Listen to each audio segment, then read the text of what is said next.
তাআলা কিয়ামতের কঠিন ময়দানে যেদিন স্বামী স্ত্রীকে চিনবে না, স্ত্রী স্বামীকে দেখে পালিয়ে যাবে, বন্ধু বন্ধুরে চিনবে না, পীর সাহেব মুরিদরে চিনবে না, মুরিদ পীর সাহেবরে চিনবে না, দলের কর্মী তার নেতারে চিনবে না, নেতা তার কর্মীরে চিনবে না, বন্ধু বন্ধুরে দেখে পালাবে। এই কঠিন মুহূর্তে সূর্যটা মাথার কাছে চলে আসবে, জমিনটা তামার জমিন হবে, আজকের জমিনের মতো নয়।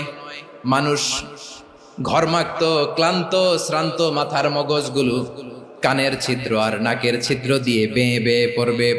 বিশ্বনবী ফরমান, কিয়ামতের ওই কঠিন ময়দানে 7 শ্রেণীর ব্যক্তিকে রব্বুল আলামিন তার আরশের নিচে ছায়া দিবেন। তার মধ্যে প্রথম শ্রেণীর ব্যক্তি হলো ইমামুন আদিল, যে ইনসাফের সাথে বিচার করে, যে জাস্টিস সমাজে সার্ভ করে, যে সুশাসন নিশ্চিত করে, ওই ইমামুন আদিল। আদিল শব্দটা বুঝছেন না? ইন্নাল্লাহা ইয়া'মুরু বিল আদল, পাইছেন? আদিল। 7 শ্রেণীর ব্যক্তিকে আল্লাহ তাআলা সুশীতল আরশের নিচে ছায়া দিবেন, যেদিন তার দেয়া ছায়া ছাড়া কোনো ছায়া থাকবে না। এর প্রথম হচ্ছে ইমামুন আদিল, ন্যায়পরায়ণ শাসক। চিল্লায় বলেন সুবহানাল্লাহ।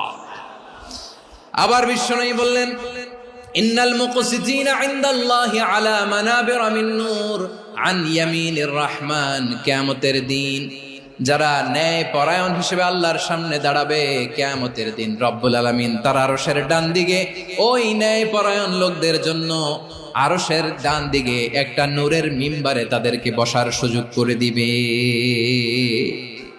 আল্লাহর আরশের ডান দিকে ন্যায় পরায়ণ লোকদের জন্য আল্লাহ তাআলা নূরের মিম্বার বানাবে। 4টে কেন কথা মনে করেছেন? আল আদাল, জাস্টিস। ইন্নাল্লাহা ইয়া'মুরু বিল আদল। আল্লাহ তাআলা এই আদালতের নির্দেশনা দেন, সুবিচার, সুশাসন। প্রিয় ভাইয়েরা, এটা আমরা বাংলাদেশে চাই কি চাই না? এই যে অরাজকতা, এই যে অন্যায়, এই যে জুলুম, এই যে ইনকনসিস্টেন্সি সমাজের অসঙ্গতির প্রধান কারণ জাস্টিস নাই, সুবিচার নাই, সুশাসন নাই। শেষবারের মতো আওয়াজ করে বলেন তো, আমরা বাংলাদেশে আদল চাই কি চাই না? তাহলে প্রথম নির্দেশনা শেষ, আল্লাহ তাআলা তোমাদেরকে আদলের আদেশ দেন। এরপরে আল্লাহ বললেন, আমি তোমাদেরকে ইহসানের আদেশ দেই।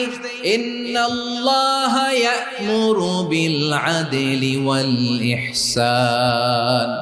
আমি তোমাদেরকে যেমনি আদলের নির্দেশনা দেই, তেমনি ভাবে তোমাদেরকে ইহসানের নির্দেশনা দেই। ইহসান, আওয়াজ করে সবাই বলেন তো ইহসান।